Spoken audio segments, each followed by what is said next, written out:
Bueno, ¿qué tal? Buenas noches. Muchas gracias por estar acá y les agradezco porque esto es un gesto de afecto que estén a esta hora en la presentación de unas revistas sobre estos temas, pero bueno, veo que el tema concitó gran interés, creo que ha sido un gran acierto del doctor Corti y de la revista abordarlos y brevemente yo voy a pasar a presentar el número que me tocó coordinar. Voy a mencionar todos los artículos brevemente porque conozco el cansancio de estas horas, pero no quiero dejar de mencionar a los autores por la verdad que por el alto nivel con que han respondido a la disposición y bueno, y la gratísima ocasión de contar con ellos en la publicación. Entonces, bueno, para los que les interese el tema se van a ir con un panorama de lo que dice la revista, de quienes escribieron, y para los que no les interese y se tengan que bancar este acto por el motivo que fuere, para que por lo menos, bueno, saben de qué se está hablando respecto de bienes culturales y alguna cosita que se puede meter si uno le toca conversar de estos temas. Bueno, el primer artículo me tocó a mí. El título es Los bienes culturales como bienes jurídicos y su protección, y hay una recopilación un poco de las normas que rigen estos temas y da cuenta un poco del tránsito de la terminología en este tema, que de patrimonio cultural o bienes patrimoniales se ha deslizado, se ha ido corriendo hacia la de bienes culturales, que resulta más abarcativo y que resulta una categoría unitaria que es más cómoda a la hora de manejar estos bienes y fundamentalmente a la hora de protegerlos y tutelarlos, fundamentalmente en el aspecto jurídico. Quiero aclarar que si bien la revista es prioritariamente jurídica, digamos, porque bueno, el Ministerio Público de la Defensa hace tareas de tipo jurídico, la revista es interdisciplinaria, con lo cual hay distintos aspectos de esta cuestión que se abordan. El segundo artículo, los autores son Laura Clérico y Martín Aldao, son los dos, bueno, reconocidísimos profesores de la Facultad de Derecho, son también investigadores del CONICET y además la doctora Clérico es profesora en una universidad también alemana. Su intervención se titula Hacia una pragmática de los derechos culturales, cuestiones de marcos, y el propósito del trabajo es trazar algunas líneas desde las cuales se pueda desarrollar una pragmática de los derechos culturales que contenga una estructura de los derechos culturales, una tipología de las obligaciones que generan estos derechos y los exámenes para evaluar el cumplimiento de estas obligaciones y en su caso determinar si ha habido una violación de los derechos culturales o no. En realidad este esquema sirve para cualquier tipo de derecho, pero es muy útil a la hora de evaluar si ha habido violaciones o no de los derechos económicos, sociales y culturales, que como ustedes saben siempre presentan alguna dificultad adicional respecto de los derechos políticos o los derechos considerados más clásicos. Así que es un artículo que sirve bastante para, sobre todo cuando tenemos que armar un juicio. El tercer artículo lo escribió la licenciada Mónica Capano, que es licenciada en Letras, máster de Políticas Públicas de la Universidad de Georgetown, y bueno, tiene un currículum extensísimo, es una experta en la materia, que ha escrito sobre los nuevos abordajes de la cuestión patrimonial y su incidencia en la ciudad de Buenos Aires. La autora busca en este artículo dar una definición de patrimonio cultural como construcción social, histórica, cambiante, que se afirma en la importancia capital de los contextos, el valor del uso, el sentido de pertenencia, la habitualidad y la habitabilidad. Es decir, acá problematiza la simplificación del patrimonio histórico como objeto para ingresar en una concepción más amplia que incluye un contexto físico, social y cultural. Además, la autora habla de una experiencia muy interesante, que es la del Observatorio de Patrimonio y Políticas Públicas, que se inició en el año 2010, que posee antenas o bases, como quieran llamarlas, en cada una de las comunas, de modo de dar participación activa a los vecinos en la custodia y en el involucramiento, en definitiva, con esta materia, que esta es una pata importantísima en la defensa del patrimonio. Sin los vecinos es poco lo que se puede hacer. El cuarto artículo está a cargo de Guillermo Tracy, que es juez de la Cámara Contencioso Administrativa Federal y profesor de Derecho Constitucional. También es más bien de tipo jurídico el artículo y se titula Apuntes en torno al reparto de las competencias ambientales y la protección del patrimonio urbanístico. Acá el autor habla un poco de los problemas que se generan sobre lo que se llaman competencias concurrentes. Es decir, cuando hay distintas jurisdicciones que pueden legislar sobre un tema, hay problemas. ¿Cómo se delindan esos problemas? Es lo que trata de explicar el autor. Alguna idea podría ser, por ejemplo, tomar las leyes nacionales, por ejemplo, la Ley de Política Ambiental Nacional, como un contenido mínimo sobre los que cada jurisdicción va adicionando la legislación que crea conveniente. Pues bien, esto sería ideal, bastante fácil de abordar si fuera así, pero lo cierto es que cada jurisdicción acá ha dictado sus propias normas, lo cual genera a veces un caos que hay que ir desentrañando y dar algunos hilos conductores por donde puede pasar esa interpretación. El quinto artículo está a cargo de Pedro de Leye, que es arquitecto, asesor consulto de la Comisión Nacional de Monumentos, Lugares y Bienes Históricos, y desde 2015 es presidente del ICOMOS. También tiene un currículum muy extenso y también es un importante experto en la materia. Su trabajo se titula Patrimonio Cultural, Gobiernos Locales y Sociedad Civil, y en él se alerta sobre la pérdida de centralidad de las ciudades como ámbito natural de intercambio de vínculos, de convivencia plural y solidaria, sea por ausencia de liderazgo o bien por connivencia con el poder económico. Los barrios privados y las torres fortaleza son ejemplos de un criterio antiurbano, así lo califica él, pues se erigen en sitios inexpugnables para quienes no habitan en ellos. El autor también enfatiza la importancia de las organizaciones de la sociedad civil en la consolidación de los espacios de identidad y de solidaridad que en Argentina tienen larga tradición histórica, y recuerda la importancia de la tarea llevada a cabo en La Plata por los vecinos que se organizaron en una asociación llamada Defendamos La Plata para la preservación de la calidad de vida de sus habitantes. El artículo sexto está a cargo de Alejandra Petrella y de una colaboradora de su juzgado que se llama María Julia Feierger, que es una jurista joven y también muy dispuesta para estas materias. La autora Petrella tiene en este momento una especialidad en temas de salud mental y el título de su artículo es El patrimonio histórico-cultural como condicionante de la salud mental. Cuando empezamos a pensar en este artículo me dijo, ¿te parece incluir esto en una revista dirigida o que se trate de patrimonio cultural?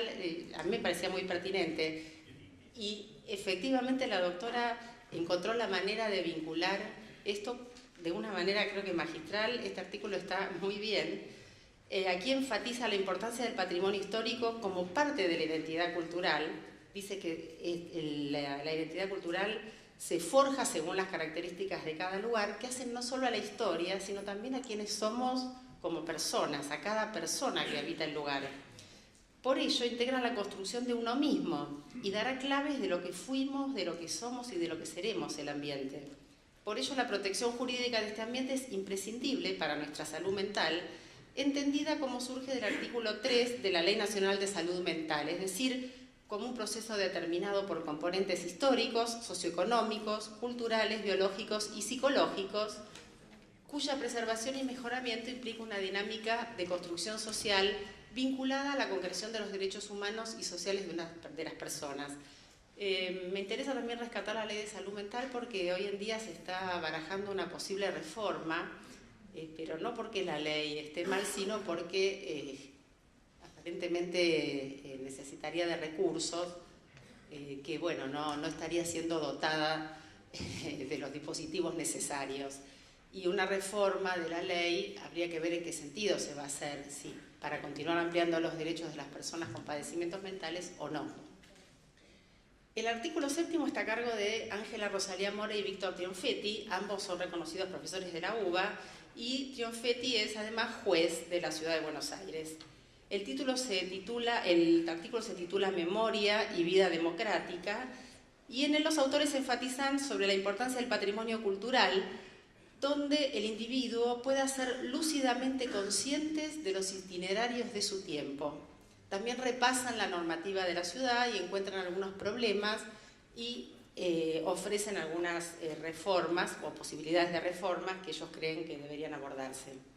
El artículo 8, a cargo de Ricardo Castañeda, que es arquitecto y miembro de la antena Palermo del Observatorio de Patrimonio y Políticas Urbanas en la Comuna 14, se titula Apuntes sobre la participación barrial en el cuidado del patrimonio.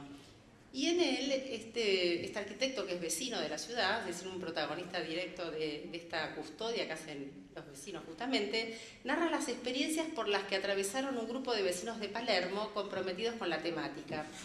Y relatan cómo fue su intervención en los casos de la casa de Carriego, de Evaristo Carriego, del edificio anexo a la antigua Capilla de Guadalupe, de la cuadra de Medrano al 1300 y de la Arboleda de Palermo. Si bien enfatiza la necesidad en la proximidad de los vecinos en estos temas, también resalta el papel de la prensa y de la accesibilidad a personas que puedan patrocinar estos casos en estrados judiciales.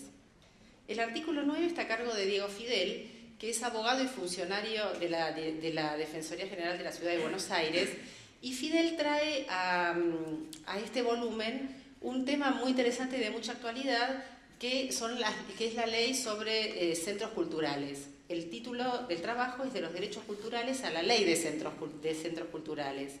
Y el autor alude un poco a cómo se gestó esta ley. Dice que las tragedias, primero de Cromañón y Beara después, desembocaron en la clausura masiva de los espacios culturales de la ciudad, y ello obligó a un replanteo de toda la normativa que regulaba la actividad cultural. Producto de esto es esta nueva ley. Él dice que si bien actualmente existen nuevas normativas, lo que quiere manifestar es que la gestión estatal tiende a utilizar como principal o única herramienta la clausura, y esto es una acción que impacta muy desfavorablemente en la intensa actividad cultural de la ciudad, que cuenta con alrededor de 200 teatros y 300 espacios culturales. Plantea que debería haber alguna otra idea cuando hay problemas para no interferir en esta actividad intensa. El 10º artículo está a cargo de Sandra Guillermo, que es una arqueóloga, especialista en arqueología histórica en medios urbanos. También es una reconocida especialista y su artículo se titula El patrimonio arqueológico de las ciudades.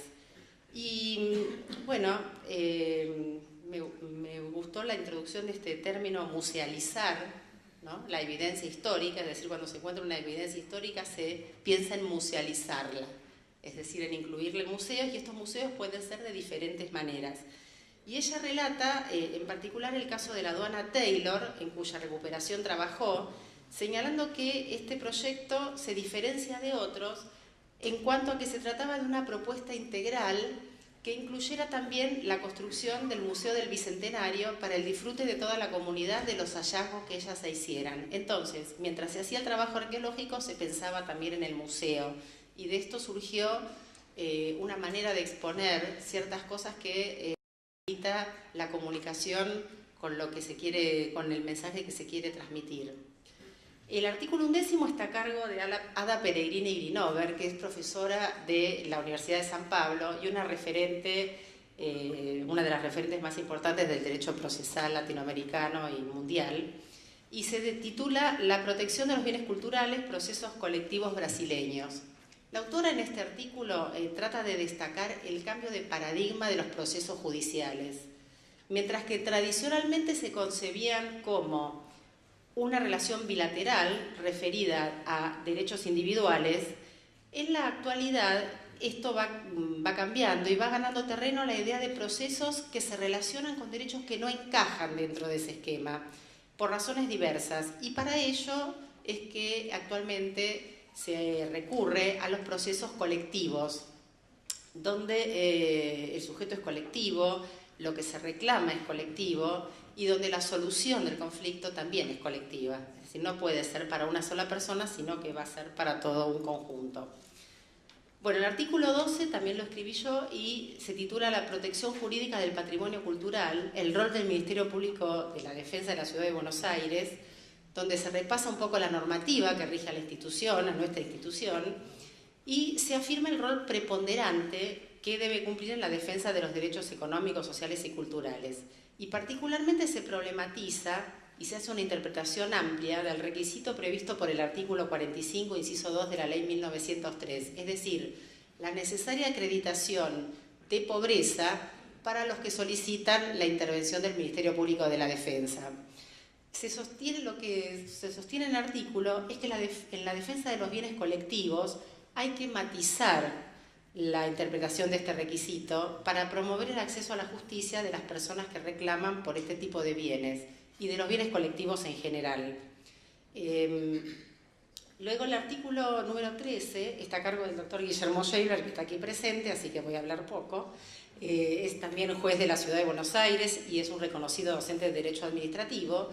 Su trabajo se titula Apuntes sobre el régimen de promoción del empedrado porteño y, en clave un poco tanguera, destaca el papel del adoquinado dentro del paisaje porteño, particularmente dentro de algunos barrios emblemáticos como San Telmo y Palermo. Por ello lo reivindica como un bien patrimonial y señala algunos problemas de la normativa que así los reconoce. El artículo 14 está a cargo de Eduardo Tayano y Eliana Carballo. Tayano es fiscal de primera instancia del Fuero Penal Federal y es participante de programas relativos a reforma judicial, y Carballo es colaboradora de él en la fiscalía de la que Tayano es titular, y además es docente universitaria. El trabajo se titula La protección penal del patrimonio cultural, antecedentes de la Ley Nacional 25473 y el rol activo del Ministerio Público Fiscal.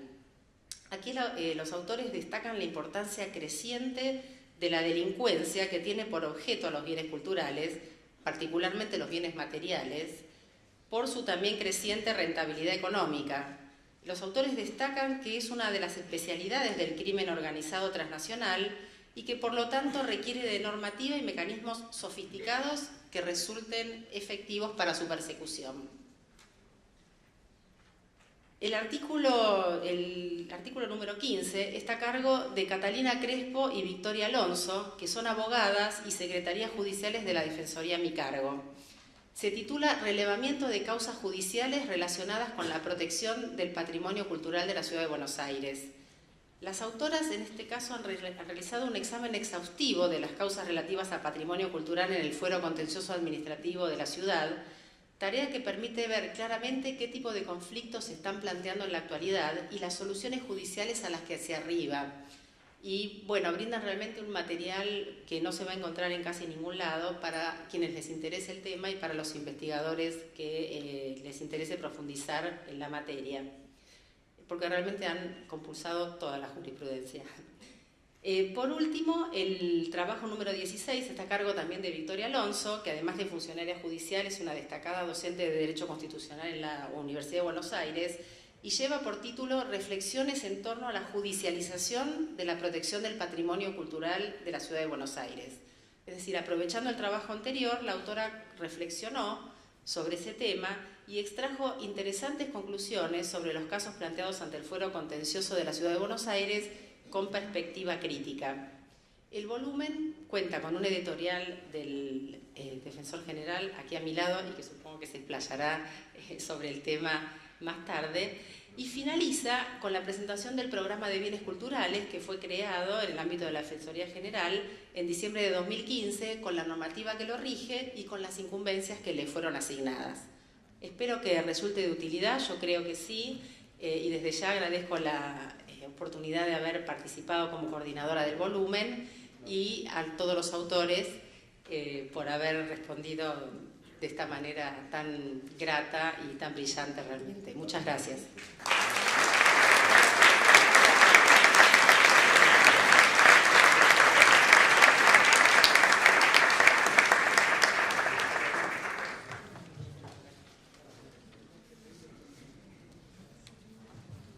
Bueno, panel autogestionado.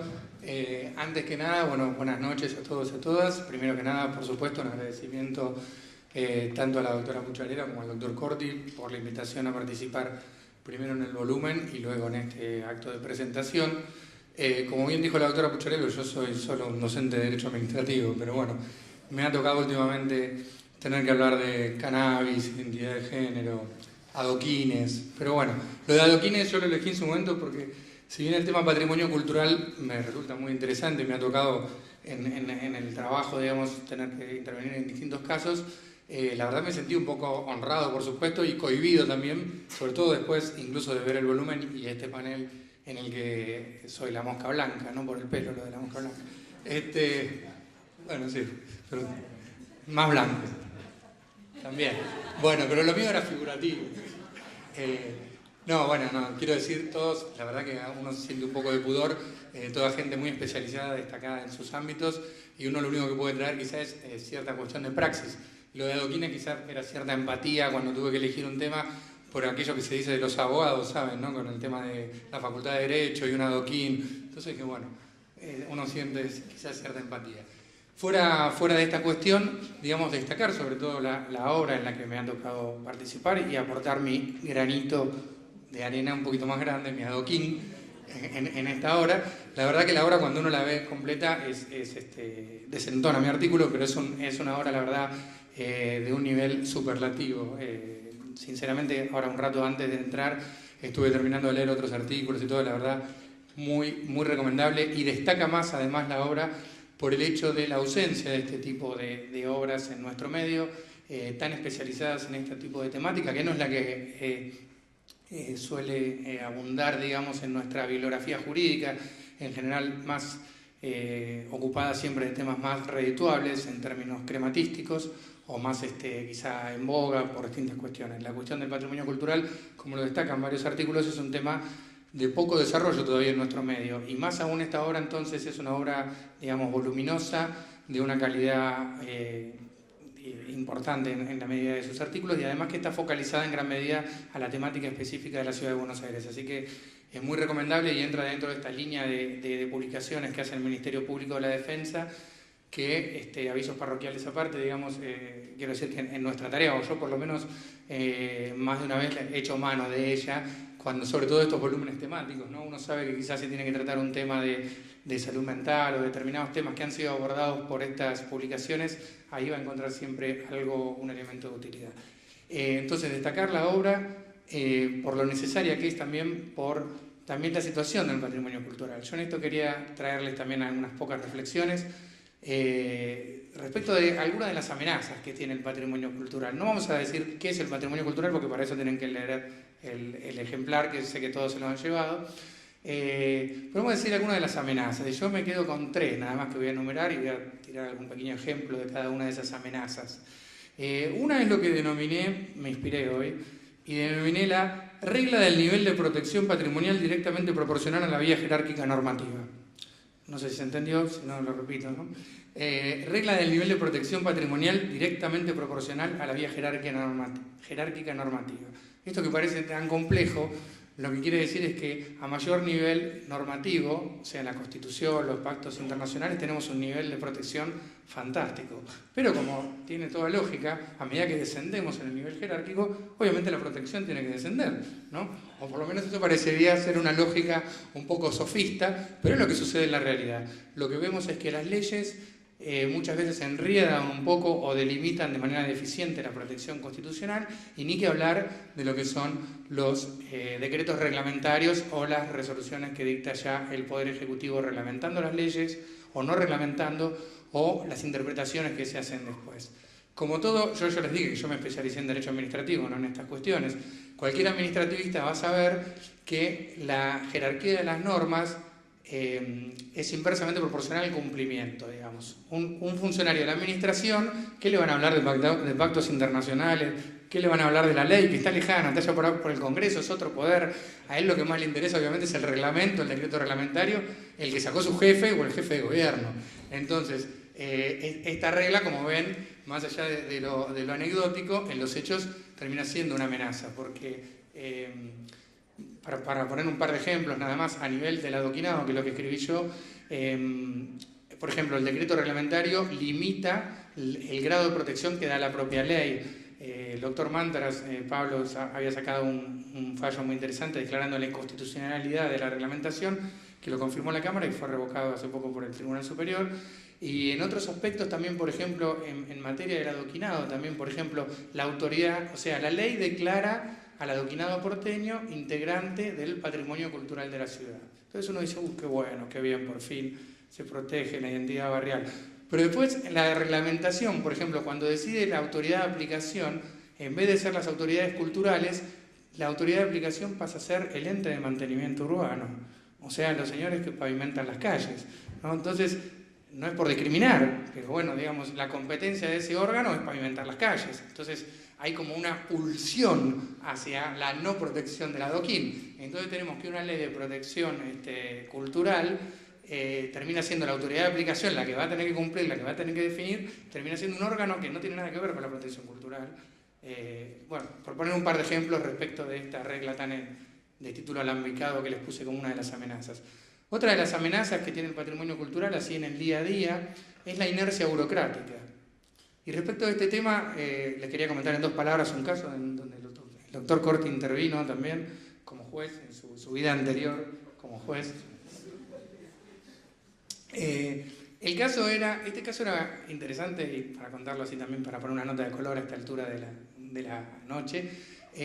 Un señor que era organillero, ¿no? El último organisto irá de puerta en puerta, ¿recuerdan? Bueno, este era más o menos casi de verdad el último organisto, ¿no? Era un señor que de hecho no vivía de esto, él lo hacía sábados y domingos, se había comprado un organito, iba sábados y domingos a Plaza Dorrego con la cotorrita, ¿no? Con él. Tenía permiso, se había inscrito en los registros que había, tenía un permiso. Una vez que se vence el permiso, el gobierno no se lo quiere, o un área del gobierno, no se lo quiere renovar, porque le dice, no, en Plaza Dorrego no se pueden admitir números de músicos ambulantes, etcétera, etcétera. El señor era organillero, ¿no? Entonces tuvimos que hacer todo, y no le resolvían, decían, no, hay muchos vecinos que se quejan de ruidos molestos, no necesariamente por el organito. La cuestión es que la ciudad tenía, digamos, una ordenanza que había declarado la actividad de organilleros como de interés municipal. Una ley, que es la ley 130, la ley del tango, que entre otras cosas establece la obligación de proteger todo lo que tenga que ver con el entorno tanguístico. Y después la ciudad también había hecho con bombos y platillos, había promocionado que había logrado declarar el tango como patrimonio cultural inmaterial de la humanidad, de la UNESCO, con lo cual todos viajaban, por suerte, seguramente a París y a esos lugares donde el tango es valorado, Finlandia, Japón, etcétera, etcétera, digamos, y esta convención, digamos, la de patrimonio cultural, cuando uno se pone a leerla, establece, entre otras cosas, la obligación de los estados signatarios de proteger, digamos, la actividad en cuestión. Todo muy lindo, pero el organillero, que era el último, casi el último que quería tocar en Plaza Dorrego, que es un entorno, digamos, tanguístico, le decían, no, en Plaza Dorrego nos te damos, si querés ahí, lo mandaban a alguna esquina que nada que ver. Así que bueno, ahí sacamos un fallo que el doctor Corti es más, ellos doblaron la apuesta, porque yo lo que le había dicho al gobierno es, porque el tipo presentaba los pedidos y ni siquiera se los resolvían. Entonces yo decía, resuelvan el pedido y tenga en cuenta todo este bloque normativo, ¿no? Como diciendo, le tenés que decir que sí. Y la Cámara, porque obviamente las tiras, ¿no? La Cámara es más importante, ellos directamente le dijeron al gobierno, dale el permiso. ¿No? Yo fui un poco más prudente. Así que bueno, pero un caso como la inercia burocrática, ¿no? Tenemos quizá todas las normas, todos los tratados, todo, pero después en el caso concreto va el señor de traje quizá de traje gris, como diría Sabina, y le dice, no, te falta el formulario, ¿no? X. Así que la inercia burocrática a veces es otro de los peligros que tenemos, que acecha al patrimonio cultural. Y el último eje, que obviamente no es por ser exhaustivo, es el exceso de eficiencia, pública y privada, ¿no? Exceso de eficiencia privada, bueno, cuando los señores compran un predio, todo, y de repente en 2 horas demolieron un inmueble quizá que está catalogado, incluso protegido, y ya fuiste, ¿no? El exceso de eficiencia te mató. Pero también exceso de eficiencia pública a veces, ¿no? Por comentar algún caso en el que me ha tocado intervenir también, Teatro Colón, ¿no? Gestión anterior, ¿se acuerdan que estuvo cerrado muchos años con el tema de la remodelación, el master plan? Llega la nueva gestión, estamos hablando de lo que era la nueva gestión hace unos 10 años, y dicen, bueno, nosotros somos la eficiencia y todo, y bueno, ponen en marcha toda la remodelación, que la verdad que tuvo aspectos muy, muy valiosos, pero para remodelar, para poner en marcha la remodelación, ¿qué hacen? Dicen, bueno, tenemos que vaciar el teatro. Entonces se agarraron y vaciaron todo, metieron todo en containers, a la gente no, con la gente hicieron otra cosa, pero no importa. Metieron todo en containers y lo distribuyeron por todos lados, ¿no? La cuestión que, por ejemplo, ahí uno aprende un montón de cosas, ¿no? Después lo invitan a hablar, cosas que no, pero bueno, ahí uno aprende un montón de cosas. Por ejemplo, el Teatro Colón tiene un archivo de video, de audio y de fotografía desde los años 50, 60, depende, van variando, pero por ejemplo, todas las obras están filmadas, todas las obras están grabadas, hay archivo fotográfico, celuloide estamos hablando, ¿no? Obviamente estamos hablando desde los años 50, 60. Todo eso todavía no estaba digitalizado, después creo que se empezó a digitalizar. Bueno, todo eso estaba en un container, mes de febrero, a rayo del sol, celuloide, no sé, que hay muchos jóvenes no saben lo que es el celuloide, ¿no? Pero requiere para su conservación determinadas condiciones, que hacen a temperatura, un montón de cosas. Entonces, también en los containers estaba gran parte de la biblioteca, bueno, un montón de cuestiones, ¿no? Entonces, el exceso ahí también, bueno, dictamos una serie de medidas que por lo menos que los celuloides y todo los pusieran mientras se hacía la obra, porque yo quería, la obra duró como un año, ¿no? Más o menos, y bueno, iban a estar los celuloides ahí cuando lo sacaran iba a ser una cosa derretida. Pero bueno, hay otro caso de exceso de eficiencia que a veces conspira contra la preservación del patrimonio. Así que bueno, quería ilustrar nada más con algún que otro caso y destacar una vez más, digamos, la importancia del rol de instituciones como el Ministerio Público de la Defensa, no solo con publicaciones, sino también muchas veces con patrocinio. El caso del Organillero, que comenté recién, estaba patrocinado por el Ministerio Público de la Defensa.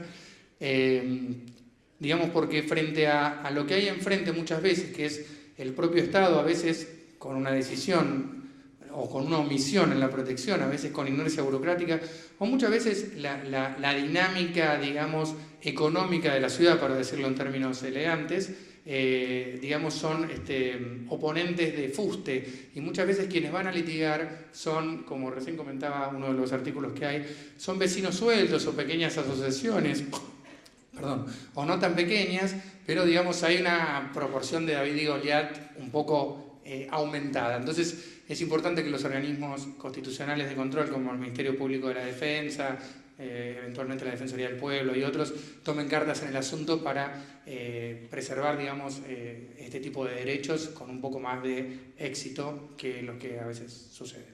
Muchas gracias.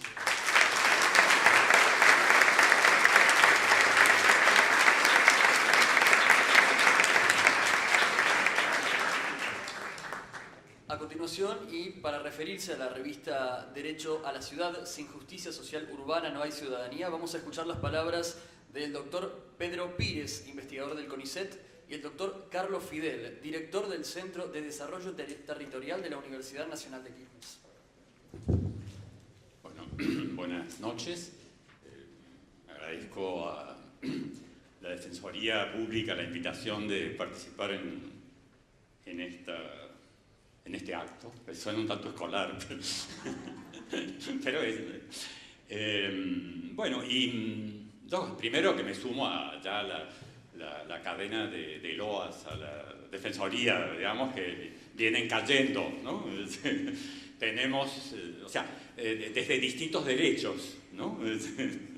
Y yo desde el derecho a la ciudad, digamos, ¿no? O sea, por un lado, sí, ya me parece muy importante que institucionalmente, dentro del aparato judicial, ¿verdad?, se identifique al derecho a la ciudad como parte de los derechos humanos, ¿no? Es decir, y digamos que, bueno, es un poco triste que tengamos que decir que es importante, porque debería estar, pero sabemos que no es así. Es decir, un poco lo que hemos visto en la declaración final de Hábitat 3, ¿verdad?, ¿no?, de Naciones Unidas. Es decir, el documento que se trabajó durante mucho tiempo originalmente incluyó el derecho a la ciudad. El derecho a la ciudad desapareció por oposición de algunos países y se incorporó a las 2 de la mañana, ¿no?, antes de terminar, en el sentido de que algunos países reconocen algo así como el derecho a la ciudad. Lo que es interesante, tiene que ver también con esto que mencionabas, es que los países que se opusieron era porque no estaban dispuestos a obligarse. Es decir, los países que no se opusieron no están dispuestos a obligarse, digamos, ¿no? O sea, claro, para algunos países resultaba relevante que se reconociera el derecho porque ellos iban a tener que reconocer el derecho, digamos, ¿no? Es decir, nosotros estamos acostumbrados a que los derechos establecidos en la Constitución en la práctica no sean reconocidos, ¿verdad? O sea, los estados no establezcan mecanismos que garanticen el cumplimiento de esos derechos. Por lo tanto, digamos, aceptar la existencia del derecho a la ciudad no era muy grave, digamos. Pero bueno, creo que es interesante, además, esa incorporación, digamos, en la ciudad de Buenos Aires del derecho a la ciudad, es relativamente original, digamos, ¿no? O sea, por parte de este aparato, y bueno, creo que de alguna manera la presencia en Hábitat 3, tanto en el foro formal como en el foro alternativo, ¿no?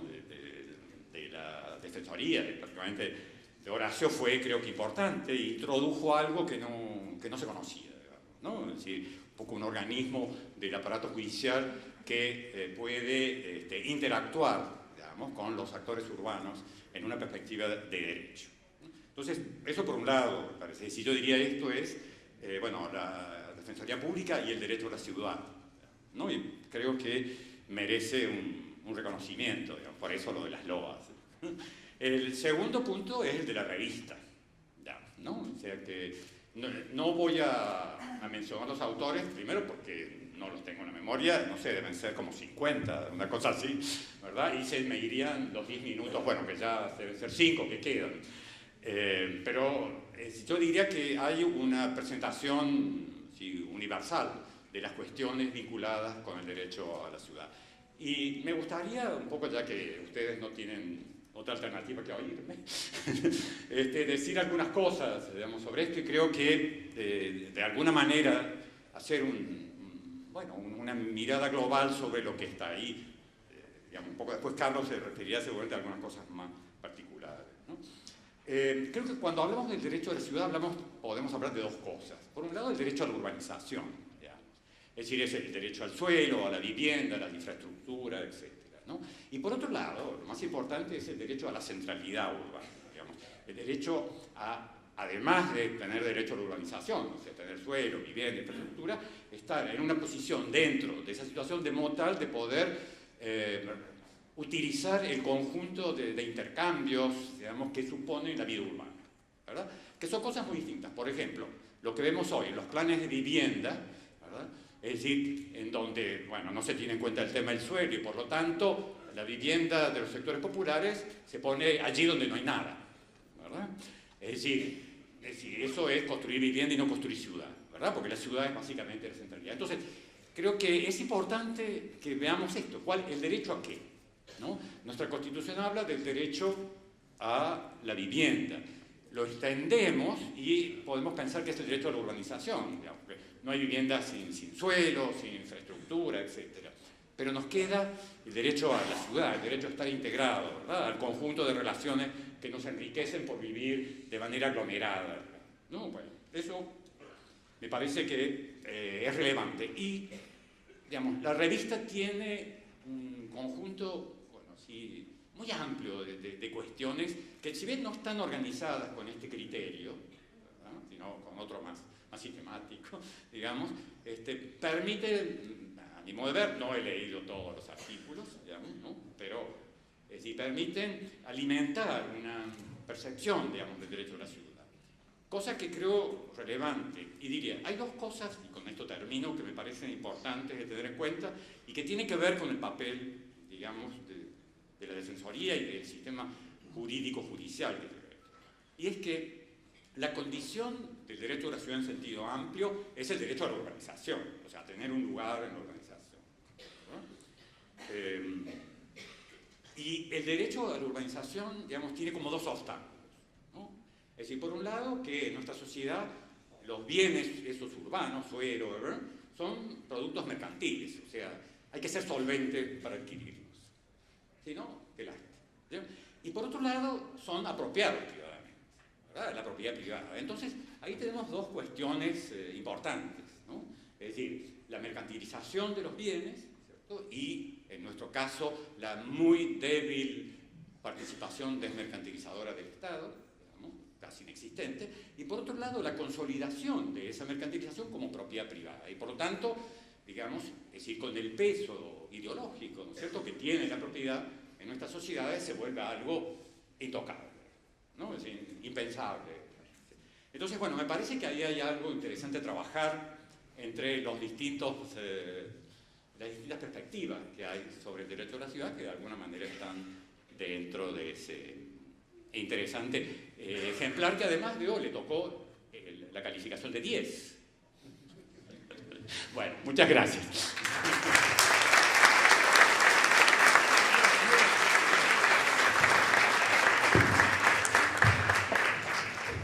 Bueno, muchísimas gracias por la invitación. Me parece una interesante iniciativa. Muchísimas gracias a todos los asistentes. Un martes a la noche, la verdad es que hay que tener mucho interés para venir a escuchar de esta temática. Y les agradezco mucho la presencia. Voy a hablar de dos temas. La revista, así me indicaron, y un artículo que escribí en la revista. Muy sintéticamente, de los dos temas. La revista invita a leerla, bueno, está en papel, ese es un gran incentivo para la gente de nuestra edad, Pedro, y además es un lindo objeto atractivo visualmente, es muy bien diseñada, está muy bien preparada formalmente, pero además con un contenido sumamente interesante, donde podemos señalar que hay una combinación virtuosa entre distintas dimensiones. Una de las dimensiones son las temáticas, como ya un poco lo señaló Pedro. Hay distintas temáticas que atraviesan la ciudad, que son propias del objeto del estudio. La ciudad es una síntesis de distintas temáticas, de distintas dimensiones, y de distintas tensiones, de distintas pugnas, de intervención de distintos agentes, fundamentalmente estatales y privados, que a veces se combinan, a veces no, y invitan también a un abordaje que es transdisciplinario, que se ve en los artículos de esta revista, que conforma una verdadera combinación virtuosa, donde convergen gente que viene de la academia y gente que viene de la gestión. Personas que vienen de la investigación académica, personas que vienen de la intervención, de la acción. Es una muy buena convergencia, un muy buen lugar de síntesis, de confluencia de distintos pensamientos, y yo felicito este tipo de proyecto cultural y académico, y donde se presentan experiencias en la ciudad y también resultados de investigación. Muy buena revista. Vamos a lo que tiene que ver con el artículo que trabajé. Yo también me consumí 5 minutos, creo, pero me quedan otros 5 minutos para hablar de este artículo donde podemos decir que el objeto de estudio de ese artículo está en relación con un proyecto de investigación que yo vengo realizando desde hace años, y además he trabajado otros temas, pero este es un tema que a mí me compromete desde la economía abordé los temas de la ciudad, donde trata de dilucidar cuáles son los factores que generan la segregación urbana y la desigualdad social, qué relación tienen ellos y cuáles son los factores que lo producen. Y ahí nos lleva, nos remite necesariamente al funcionamiento del mercado inmobiliario, donde en ese mercado inmobiliario podemos ver una combinación de la gestión pública con una facilitación de la generación de la operatoria de capitales, de distintos segmentos de capitales privados, pero fundamentalmente de la aparición del capital más concentrado, del capital financiero, del capital ficticio, que va produciendo distintas segmentaciones, distintas separaciones de la ciudad, donde concentra las inversiones en la búsqueda de lo que denominamos la búsqueda de la ganancia extraordinaria localizada. Si lo tuyo fue complejo, esto me parece que me fui. Y entonces lo que estamos tratando de ver es cómo en la búsqueda de la extracción de esa ganancia extraordinaria se van formando ciudades muy segregadas, muy separadas, donde hay espacios diferenciados en la propia ciudad, y donde los movimientos sociales, los movimientos contestatarios, la propia intervención de la población a veces que se asocia nada más para defender a veces el empedrado, que hay casos que donde no hay convocatoria, sino que los propios vecinos, de manera espontánea, defienden esa imagen urbana, ¿no? Del empedrado, que es su propia imagen, donde también de alguna manera se procesa la búsqueda de una representatividad propia que busca una justicia que podríamos llamar urbana, que detrás de ello está la defensa de los derechos de la ciudad. Bueno, para terminar, yo quisiera, porque ya se me fue el tiempo, seguramente, sintetizarlo en 3 imágenes. Los invito a ustedes a imaginar 3 fotos que se toman de la ciudad. Una foto de espacios homogéneos, ¿no?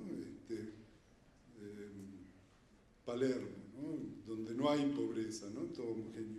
Una foto que nos podíamos trasladar rápidamente a un espacio suburbano, a un territorio de una zona de ocupación popular donde tampoco aparece viviendas ricas, son todas homogéneamente de sectores medios, bajos y muy bajos, ¿no? Bueno, la villa sería una foto homogéneamente muy pobre.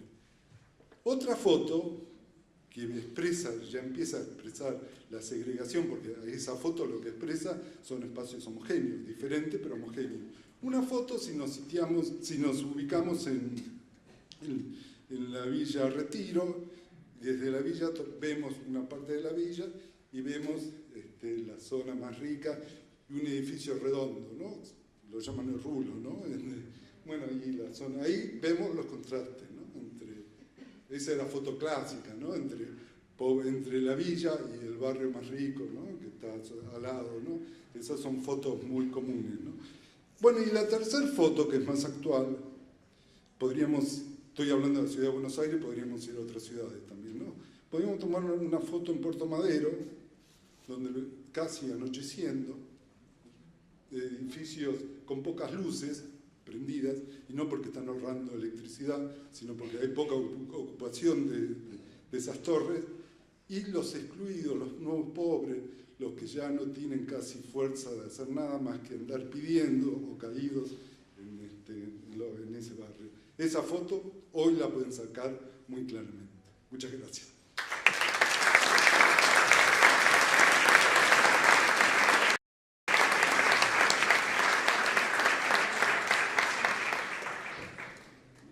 Respecto al Anuario de Derechos Económicos, Sociales y Culturales en la Ciudad de Buenos Aires, vamos a escuchar ahora al doctor Miguel Talento, secretario general de Planificación del Ministerio Público de la Defensa de la Ciudad de Buenos Aires, y también a la licenciada María Laura Barral, directora de Investigación del Anuario Estadístico del Ministerio Público de la Defensa. Bueno, buenas noches. El agradecimiento al Ministerio Público por organizar esta presentación que permite que ustedes puedan conocer estas características del anuario, que vamos a hacer muy breves, y agradecer la presencia de ustedes también en esta noche.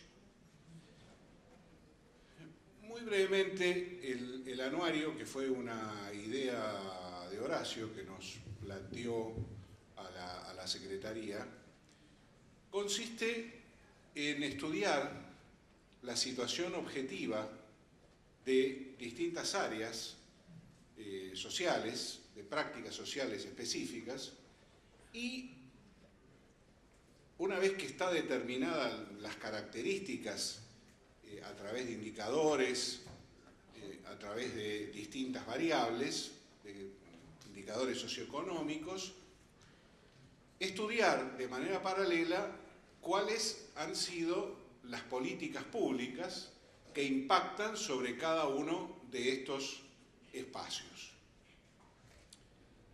Estas políticas públicas tienen ciertas condiciones porque hay estándares normativos a nivel de la Constitución Nacional, de la Constitución local y de los tratados firmados por la Argentina, que a partir de la reforma constitucional del 94 tienen una privilegiada ubicación en la pirámide normativa de nuestro país.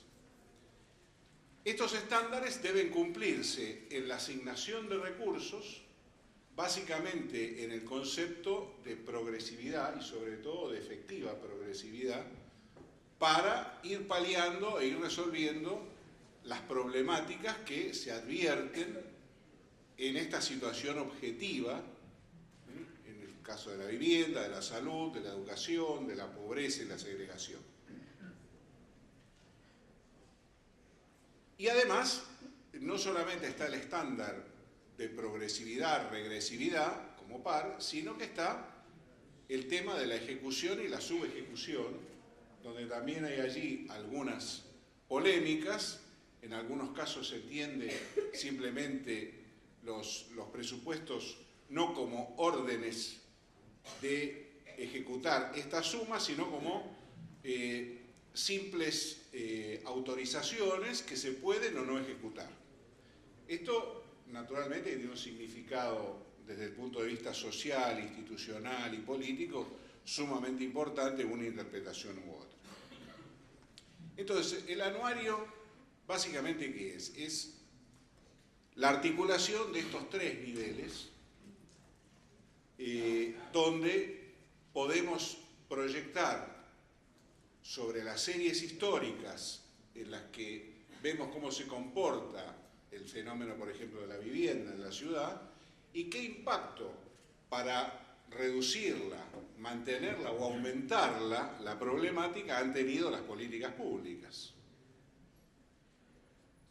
Porque de esta manera, y también en qué medida las asignaciones presupuestarias tienen esta característica de progresividad o de regresividad. En la primera edición, que es la que estamos presentando hoy, se centró básicamente en pobreza, desigualdad, derecho a la vivienda, a la salud y a la educación. La edición del 16, que está prácticamente terminada y ya se la vamos a elevar a Horacio para su revisión final, amplía el estudio, además de estos cuatro campos, a los derechos culturales y a la temática de seguridad y derechos humanos.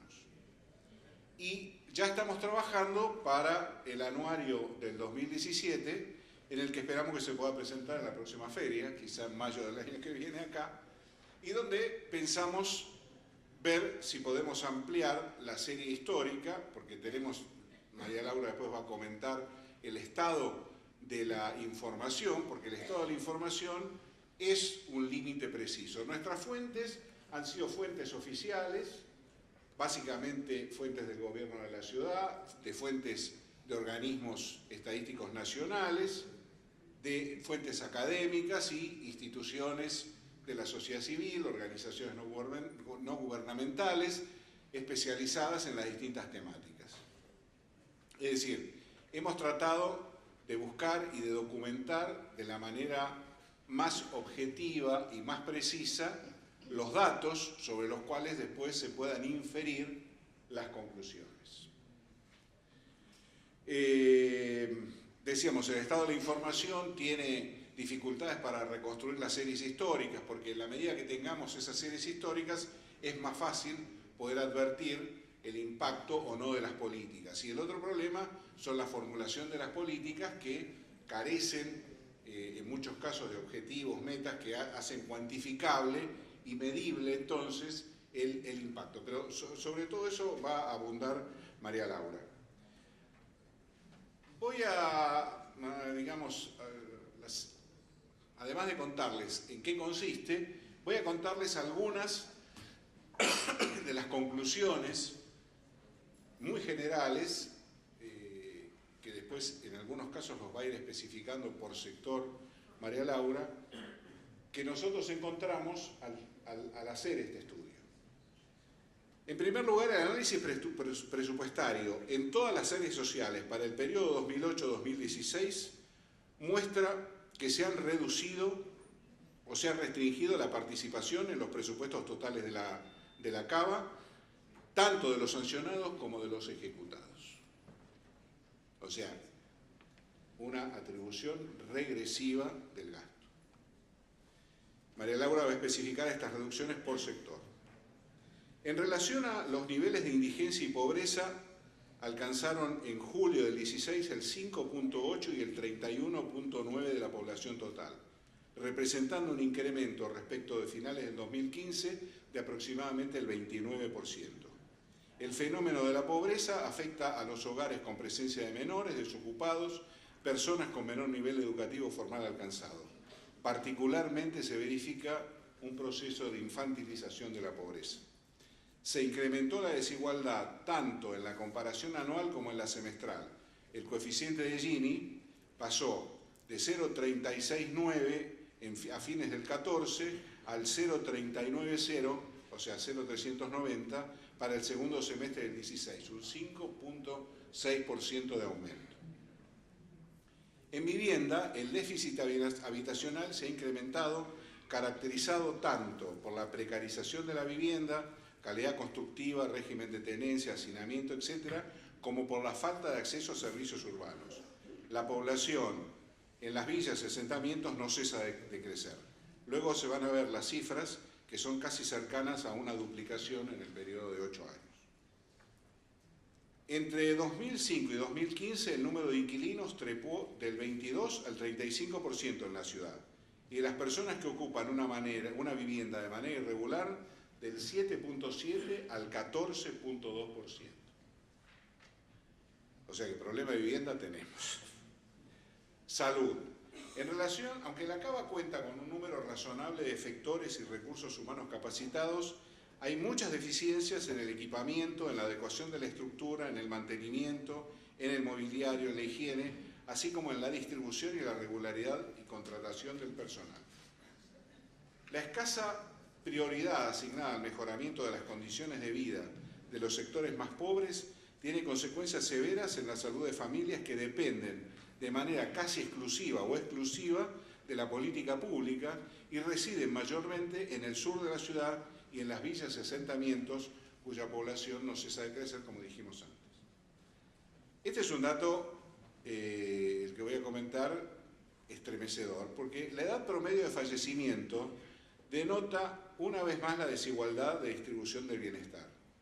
Las comunas 4 y 8 tienen una edad promedio de fallecimiento que es 10 veces, o sea, 10 años inferior para los varones más pobres que en las comunas del norte y del centro de la ciudad.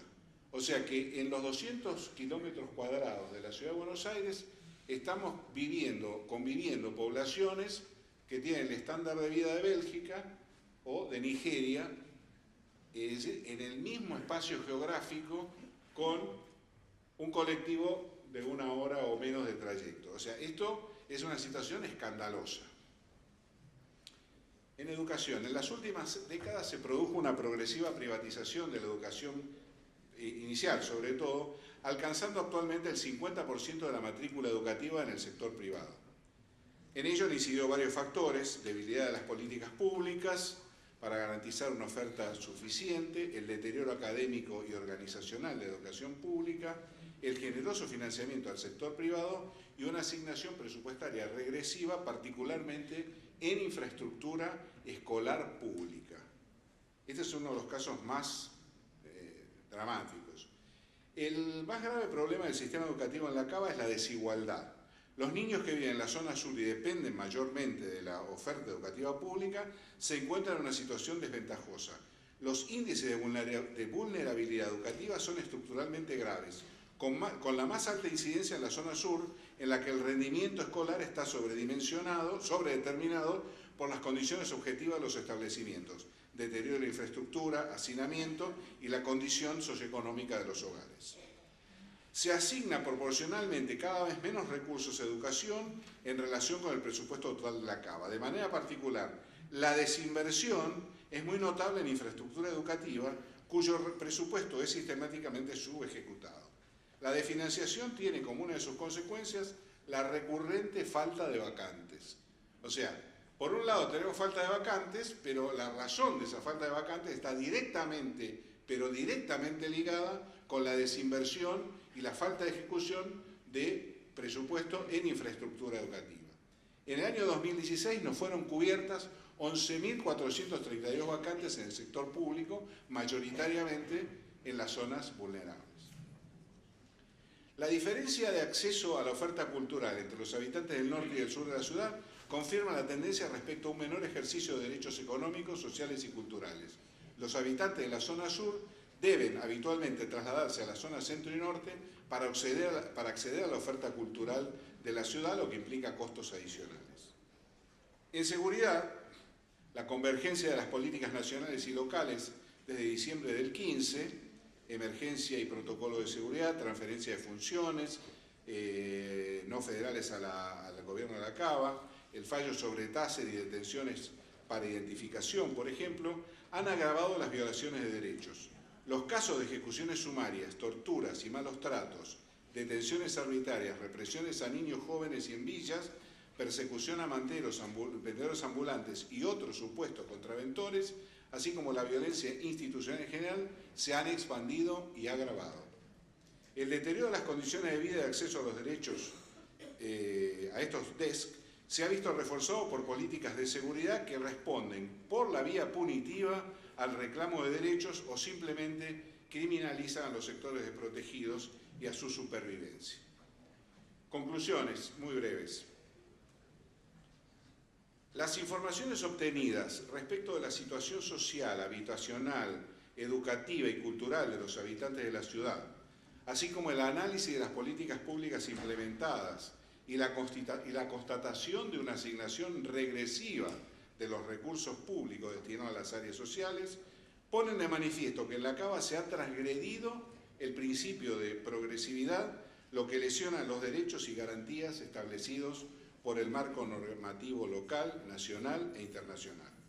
Clarificar y documentar con precisión y objetividad el incumplimiento de las mandas constitucionales puede ayudar a la elaboración de estrategias judiciales y extrajudiciales para superar estas violaciones a los derechos económicos, sociales y culturales de los habitantes de la ciudad.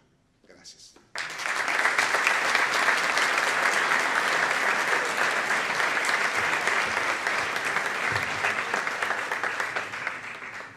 Bueno, parece que muy rapidito porque se nos acaba el tiempo.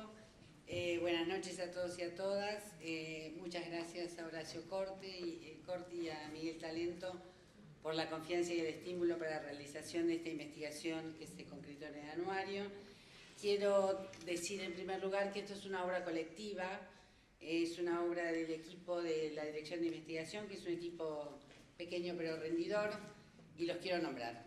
Son Gabriel Subán, María Elia Capela, Guillermo Sangrossi, Fernando Pedreira y Justina Reina de Allende, y al doctor Pedro Galín, que en su calidad de asesor realizó aportes importantes y una lectura atenta de este anuario. Muy rápidamente quiero decir que recordar que estamos hablando del distrito más rico del país. Estamos hablando de un distrito que tiene un producto per cápita de 212.000 pesos por habitante, contra 53.000, por ejemplo, en la provincia de Buenos Aires, o 55.000 de Córdoba. Y que también tiene un presupuesto por habitante que duplica las provincias no las menos desfavorecidas del país. Es decir, que estamos hablando de un distrito que cuenta con recursos abundantes y con una situación privilegiada respecto de muchos otros. Sin embargo, el análisis global de los datos surge que una porción importante de los habitantes de la ciudad no acceden a los derechos económicos, sociales y culturales o tienen un acceso restringido. El doctor Talento lo presentó, voy a dar menos detalles de los que estaban previstos, pero lo que se refiere a la investigación en sí misma, el abordaje metodológico es consistente con algunos desarrollos metodológicos propuestos por organismos internacionales y entidades académicas, en particular el Marco Ópera, por sus siglas en inglés, que propone herramientas y técnicas de monitoreo de la aplicación de los derechos económicos, sociales y culturales. A continuación les voy a presentar muy brevemente algunos resultados. Antes vale la pena decir que no siempre fue fácil acceder a la fuente de información. No siempre los pedidos de información fueron respondidos en forma adecuada La información no siempre es consistente y las modificaciones institucionales, que fueron muchísimas en estos últimos años, dificultan las comparaciones. Hemos tenido que recurrir al cruce de fuentes. Por otra parte, prácticamente no existe, o al menos no está accesible, una planificación por resultados que permita conocer metas y, por lo tanto, analizar el impacto. En lo que se refiere a la pobreza, Miguel Talento explicó, la ciudad de Buenos Aires tiene distritos en los que la pobreza es un fenómeno muy extendido y muy profundo, principalmente las comunas 4 y 8. Por ejemplo, la diferencia de ingresos entre una familia del sur de la ciudad con una familia del norte es de 53%, 21.000 pesos contra 33.000 pesos en la zona norte. El desempleo en la zona sur es del 14,5% y en la zona norte es del 4%, o sea que hay una diferencia de 215% en la cantidad de desempleados entre el sur y el norte.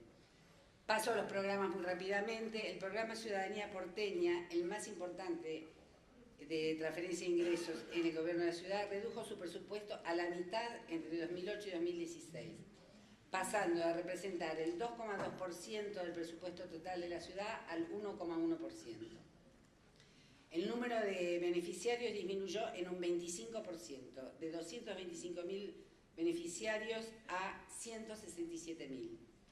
La totalidad de los programas sociales de transferencia de ingresos con fuente local alcanzan alrededor de 200.000 personas, el 6,6% de la población, cuando la pobreza supera el 30%. En relación a la vivienda, bueno, hemos hablado, ya se ha dicho, el empeoramiento notable de la situación habitacional en la ciudad, reconocida por las propias autoridades de la ciudad y por el IBC.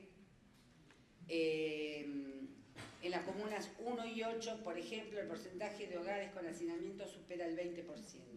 Un número indeterminado, pero numeroso de personas viven en situación de calle, no hay un número creíble dando vuelta, que tiene un acceso esporádico a subsidios económicos que son insuficientes y transitorios, y muchas veces judicializados. Todos los indicadores relativos a la vivienda en la ciudad empeoraron en la última década. El acceso al crédito hipotecario y por ende a la propiedad de la vivienda se dificultó de una manera notable. Voy a poner solamente 2 ejemplos. Los créditos hipotecarios Ciudad Social del Banco Ciudad efectivizaron 22 créditos en el año 2015. Los créditos de la ley 341, que son destinados a familias de mayor vulnerabilidad y necesidad habitacional, en el 2015 hubo 1.024 solicitudes, de las cuales fueron adjudicados 78 créditos y escrituradas 64 viviendas. Estamos hablando de números absolutamente marginales. El presupuesto destinado a la vivienda representaba en 2008 el 3,67% del presupuesto global de la Cava. En el 2016 el 2,77%, reduciendo su participación en 25%.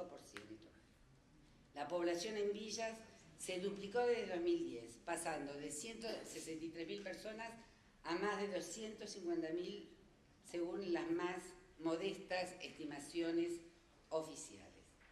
Las áreas gubernamentales que se ocupan de la problemática de villas y asentamientos son básicamente la Corporación del Sur, a través de su programa Prosur Hábitat, y la SECHI, la Secretaría de Hábitat e Inclusión.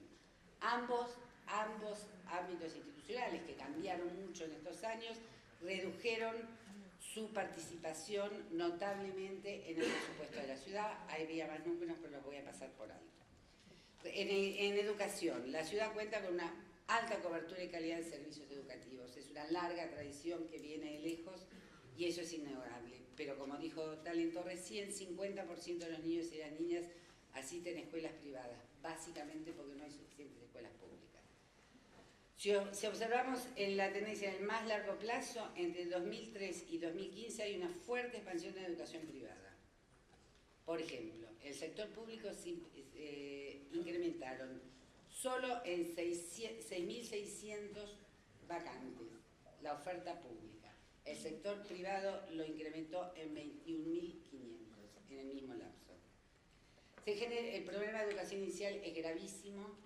Se generaron jardines para pobres, decimos nosotros entre comillas, que son los llamados centros de primera instancia, en los que el Estado no pone infraestructura, que la ponen las ONGs, parroquias o otras organizaciones, sin prestación pedagógica. Y dependen no de educación, sino de desarrollo social.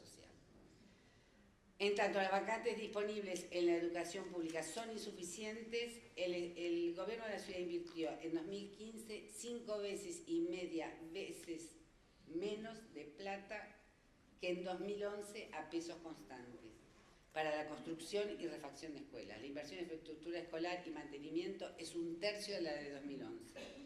Hay menos escuelas de doble escolaridad del sur que del norte, las aulas están más hacinadas y hay mayores problemas de infraestructura. Los resultados de desempeño, repitencia, sobriedad de los indicadores educativos reflejan esta precariedad desigual en el punto de partida. Respecto a la salud, ya se dijo que la ciudad cuenta con una red muy extendida de efectores de salud, lo que nos hace pensar que hay graves problemas de organización y funcionamiento del sistema, pocos efectores de atención primaria y falta de organización según niveles de complejidad. La inversión pública disminuyó. La participación del sector salud en el presupuesto total ejecutado pasó de 21% en 2008 a 16% en 2016. El presupuesto general de Acaba aumentó en 2016 68%, el de salud 38%, o sea 30 puntos menos. En particular, los fondos destinados a infraestructura sanitaria cayeron de 9% del presupuesto total en 2008 al 2% en 2016. La subejecución en este rubro fue del 20% en 2016. Esto tiene consecuencias en la situación de salud, sobre todo de los sectores más vulnerables. La tasa de mortalidad infantil en el último trienio es la más elevada que en el trienio 2009-2011. Y al igual que otros indicadores de riesgo social, las comunas del sur presentan tasas que superan en algunos casos 30% la tasa general de la ciudad. Bajó en 2015, volvió a subir en 2016, acaba de ser publicado. En 2015, 141 niños y niñas murieron por causas evitables. 21 niños más y niñas que en el 2010. 70% de los niños que mueren en el primer año de vida lo hacen los primeros 28 días. Y esta mortalidad está directamente relacionada con el acceso oportuno a servicios de salud adecuados y de calidad. Entre tanto, el programa materno-infantil, lo digo rápido, su ejecución se derrumbó al 0,04% del presupuesto de la función salud. En 2015, casi 2.500 niños y niñas nacieron de madres adolescentes, lo que habla de los programas de salud reproductiva. El presupuesto del programa de salud reproductiva representa el 0,25 por 1000 del presupuesto total del Ministerio de Salud. De la edad promedio de fallecimiento ya habló Miguel Talento y solamente quiero referir que el tema de salud ambiental, que no es solamente un problema de salud, sino que es un problema de todos los demás, es muy grave, hay pocos datos, pero sabemos que en la Villa 21, 24, 25% de los niños sufren contaminación por metales, según estudio de Acumar, y 83% padece de parasitosis, de acuerdo a una investigación de ciencias exactas. En resumen, los habitantes del sur de la ciudad son los más pobres. Tienen menos acceso al derecho a la alimentación porque tienen menos ingresos, peor trabajo, más desempleo. Tienen un acceso menor al derecho a la vivienda adecuada porque sufren de hacinamiento, viven en casas de calidad constructiva deficitaria y tienen deficiencia de servicios públicos en general. Tienen un acceso menor al derecho a la educación porque las escuelas son insuficientes, tienen mayores problemas edilicios y están más hacinadas. Tienen un acceso menor al derecho a la salud porque tienen mayores posibilidades de enfermar y morir. De esto hablamos cuando hablamos de la pobreza como un fenómeno multidimensional. La pobreza afecta toda la vida en todos sus aspectos. El Estado tiene la obligación de atender estas situaciones con el máximo de recursos disponibles. En el anuario 2016 vamos a ver que también los más pobres son los que sufren la violencia institucional y policial, la discriminación, los atropellos, y son los que menos consumen bienes culturales cuando los fondos destinados a cultura se redujeron en 23% entre 2008 2008 y 2016. Bueno, hasta aquí un breve panorama de esta investigación. Nuestro objetivo es que estos datos aporten una perspectiva crítica, documentada sobre la realidad de la ciudad, para que puedan mejorarse las políticas públicas y a fin que nuestra institución, el Ministerio Público de la Defensa, abogado de los más necesitados, cuente con datos y argumentos para perfeccionar la defensa de los derechos de los habitantes. Muchas gracias.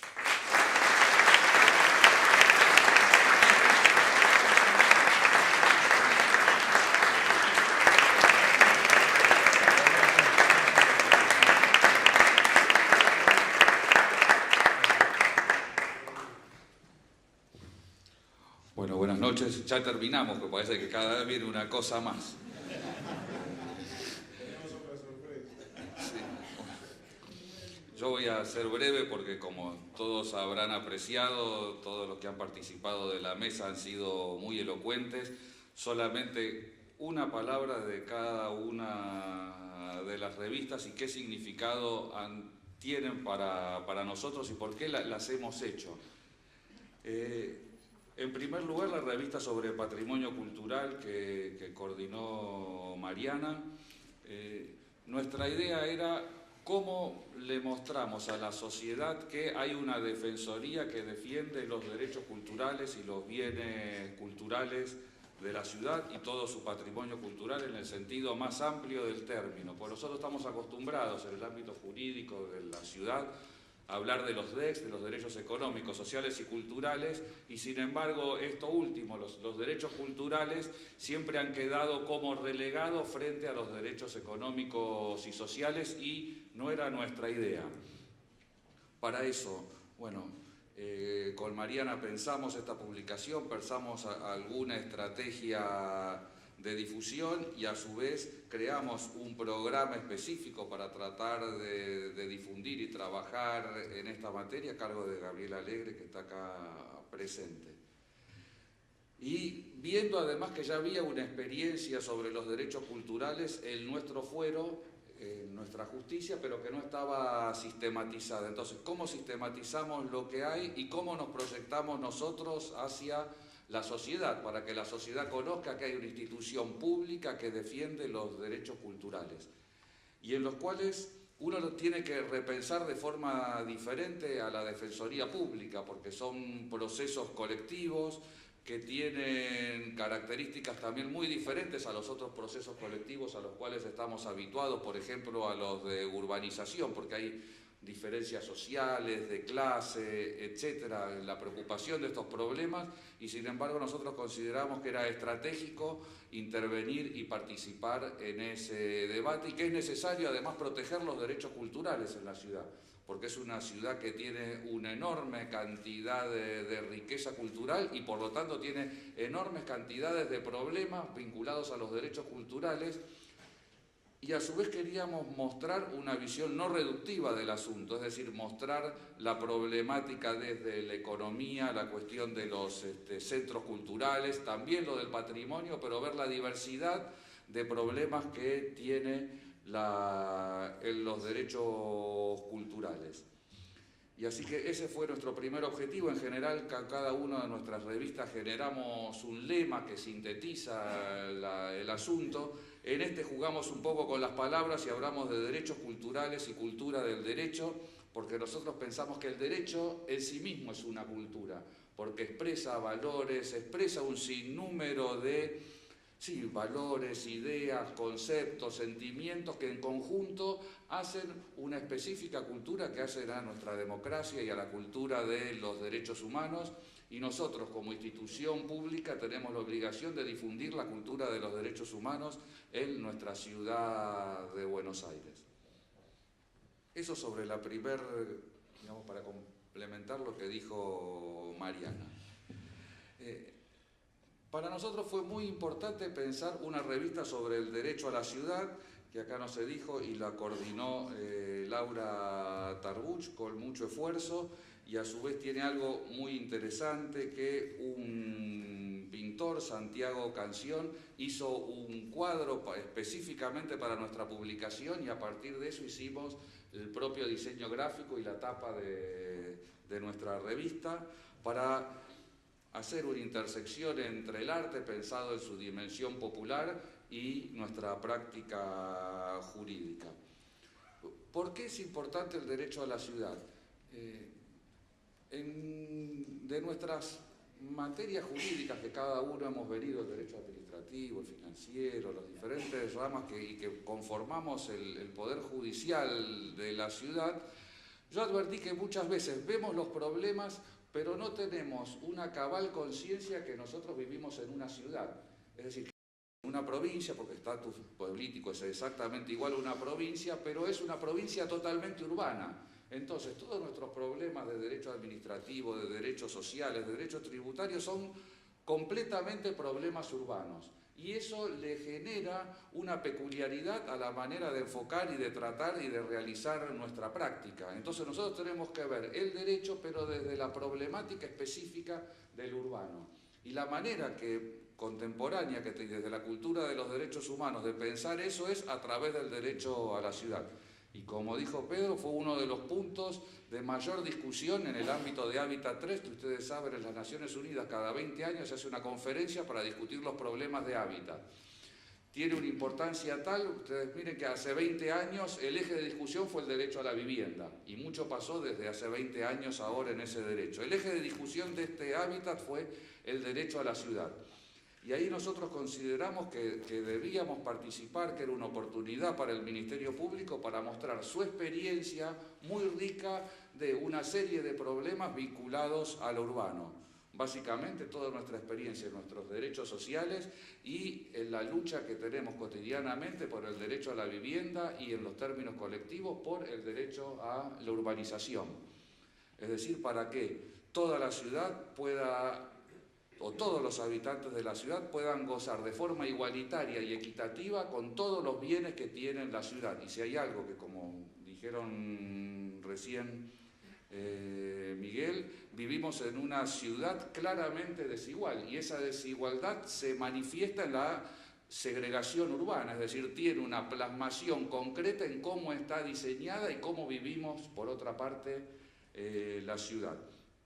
Y en ese ámbito nosotros presentamos un documento que está incorporado en esta revista, que era un documento sobre defensa pública y justicia social urbana, que consideramos que era el concepto clave para pensar el derecho a la ciudad, y una dimensión que no estaba presente en ningún documento de las Naciones Unidas, y es el acceso a la justicia.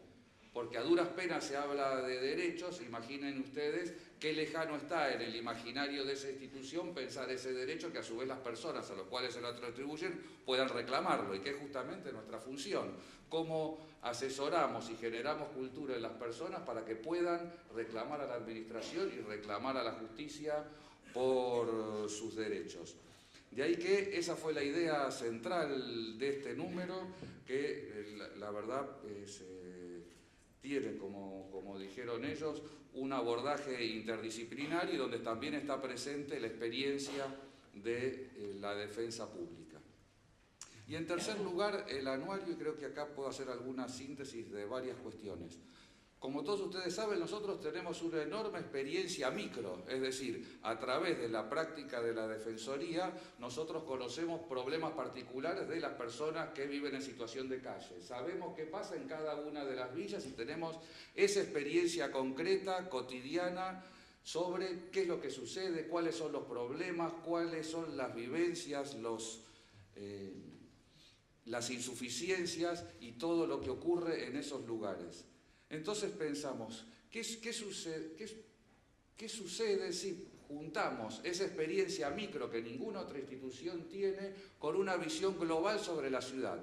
Porque nos dimos cuenta que, por más que sea la ciudad más rica de la República, donde tenga el Estado, por tanto, más rico de toda la República y donde hay la concentración de cultura y de saber mayor en todo nuestro país, sin embargo no existía un documento donde estuviera consolidada toda la información empírica referido a los derechos sociales en el ámbito de la ciudad de Buenos Aires. Y a pesar de que en los discursos públicos se habla mucho de la importancia del acceso a la información, también sabemos a través de nuestras experiencias de las defensorías lo dificultoso que es conseguir información del gobierno, porque en general hay que hacer como la vía administrativa en general no nos da la información, hay que hacer amparos para tener el acceso a la información y ahí incluso vemos la dificultad que hay para obtener información. Es decir, es un Estado muy opaco, a pesar de que en el discurso político sucede algo muy diferente y pareciese que es muy fácil obtener esa información. Entonces dijimos, ¿qué pasa si nosotros le podemos mostrar a la sociedad el trabajo específico que hacemos? Y hemos hecho entonces, consideramos que además de hacer el trabajo de defensa tenemos que documentar el trabajo que hacemos en cada uno de nuestros casos y por eso hemos hecho una publicación dedicada a documentar todo lo que hacemos en el caso Mendoza y hemos hecho otra publicación toda exclusivamente dedicada a lo que hemos hecho en el Elefante Blanco. Y esperemos hacer con otros casos que tienen otros defensores, documentar toda esa tarea y también desde una óptica disciplinaria, interdisciplinaria, porque nuestra tarea no es solo jurídica, porque cuando vamos a un barrio, como fue en el Elefante Blanco, en la Rodrigo Bueno o en cualquiera de las otras villas de la ciudad, nosotros hacemos trabajo sociológico, de ciencia política, hacemos investigación de campo, para que ustedes tengan una idea. Ahora se va a urbanizar el barrio Rodrigo Bueno. El organismo que tenía una información sociodemográfica precisa de lo que sucedía en ese barrio éramos nosotros. No era el Estado, que es el que se supone que tiene que hacer el trabajo de relevamiento de información. Nosotros sabíamos cuántas personas hay, cuántos niños hay, el grado de escolarización, un sinnúmero de elementos que luego, cuando el Estado tuvo que hacer el censo, el principal insumo fue realizado por nosotros. Y eso no es una tarea específicamente jurídica, requiere conocimientos de ciencia política, de sociología, de cómo uno implementa toda una tecnología, a su vez de cómo uno hace un trabajo en un barrio, con la gente, cotidianamente con la gente. Por eso en el video dice, y no es una formalidad, que nosotros incluimos la voz de los protagonistas, porque finalmente los protagonistas no somos nosotros, sino la propia gente que reclama por sus derechos, asesorado públicamente y gratuitamente por nosotros. Entonces dijimos, bueno, si tenemos esa información micro, ¿por qué no hacemos una información precisa, macro, de lo que sucede en la ciudad? Y esa fue la idea originaria para hacer este anuario y para contrastar si lo que las intuiciones que nosotros tenemos en ese trabajo, en el campo cotidiano, son coherentes con una visión global empírica de todo lo que sucede en la ciudad. Y lamentablemente creo que la respuesta es que sí.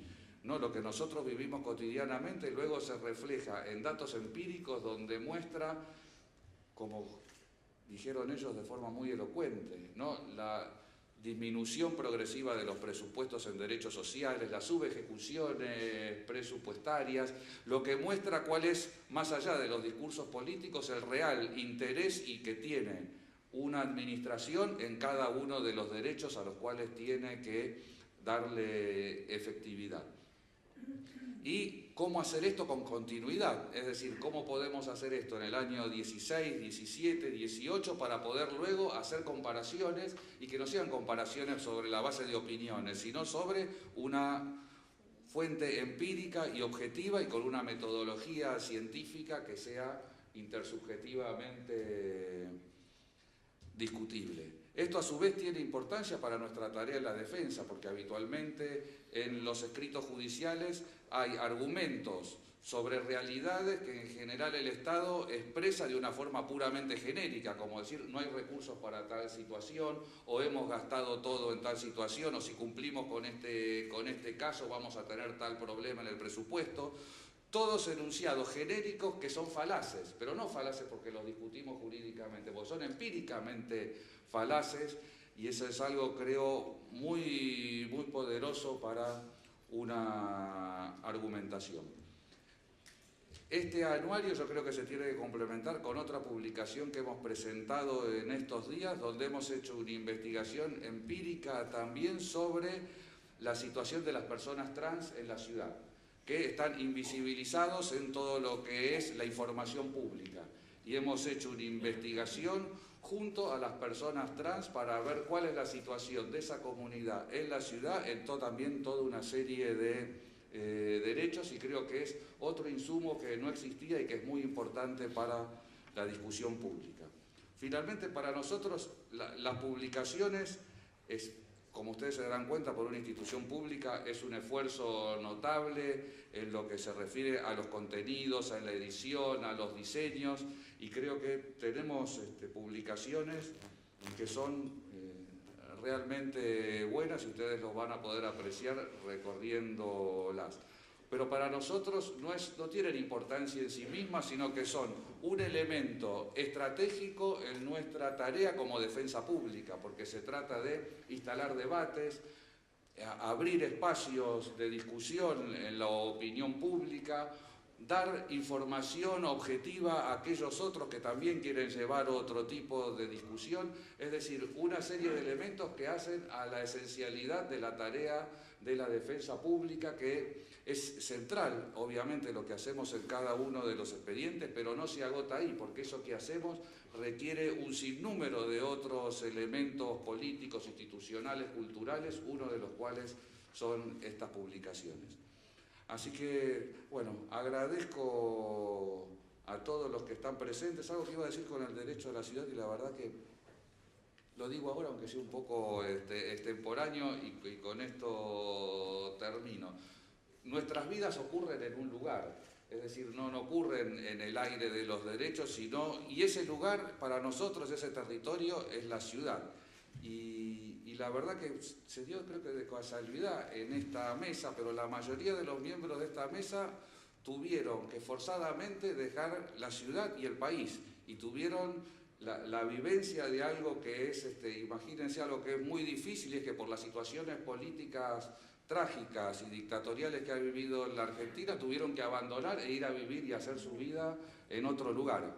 Y la verdad que, bueno, que estén hoy ahora acá y que podamos hablar de todas estas cosas en este lugar, creo que es algo también para señalar.